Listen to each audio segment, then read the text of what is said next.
বন্ধুরা ভিন্ন কিছু হয়ে যাক, আজকে রান্না করব বাটা মাছ দিয়ে পুঁই শাক। তো বন্ধুরা দেখুন আমি কি সুন্দর বাটা মাছগুলো নিয়ে নিয়েছি। এখন ময় মশলা দিয়ে ভালো মতো মাখিয়ে নেব। তো সর্বপ্রথমে দিয়ে দিব হলুদের গুঁড়ো, মরিচের গুঁড়ো ও সামান্য পরিমাণ লবণ।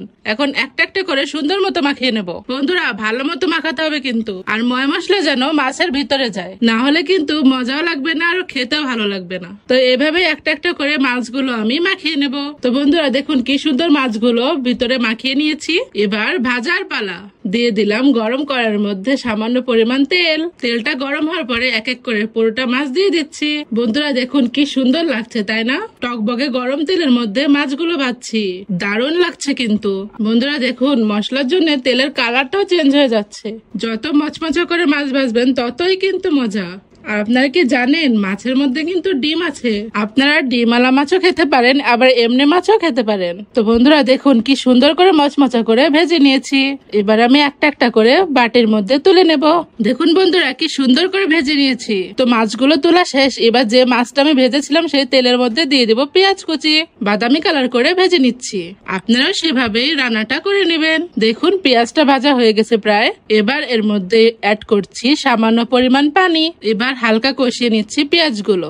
এবার দিয়ে দিচ্ছি জিরা বাটা, তারপরে দিয়ে দিচ্ছি আদা বাটা। এবার দিয়ে দিব অল্প রসুন বাটা। এবার দিয়ে দিলাম হলুদের গুঁড়ো, মরিচের গুঁড়ো ও সামান্য পরিমাণ লবণ। তো লাস্টে আমি দিয়ে দিলাম ধনিয়া গুঁড়া।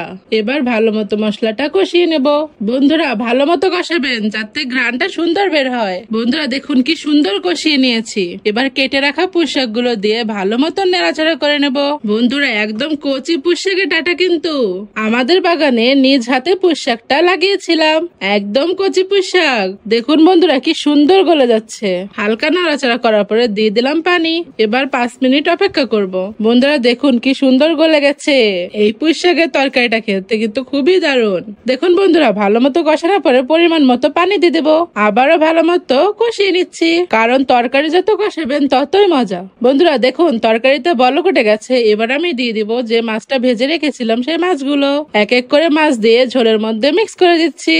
বন্ধুরা দেখুন কত সুন্দর লাগছে দেখতে।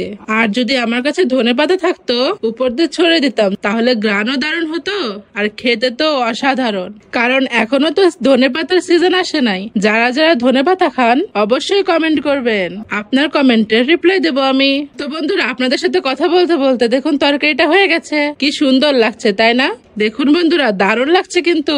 তো এরকম রেসিপি যদি সহজেই বানাতে চান আমার এই ভিডিওটি দেখুন। তো বন্ধুরা কেমন লাগলো পুঁই শাক দিয়ে বাটা মাছের রেসিপি? ভালো লাগলে লাইক, কমেন্ট, শেয়ার করে পাশে থাকুন। ধন্যবাদ।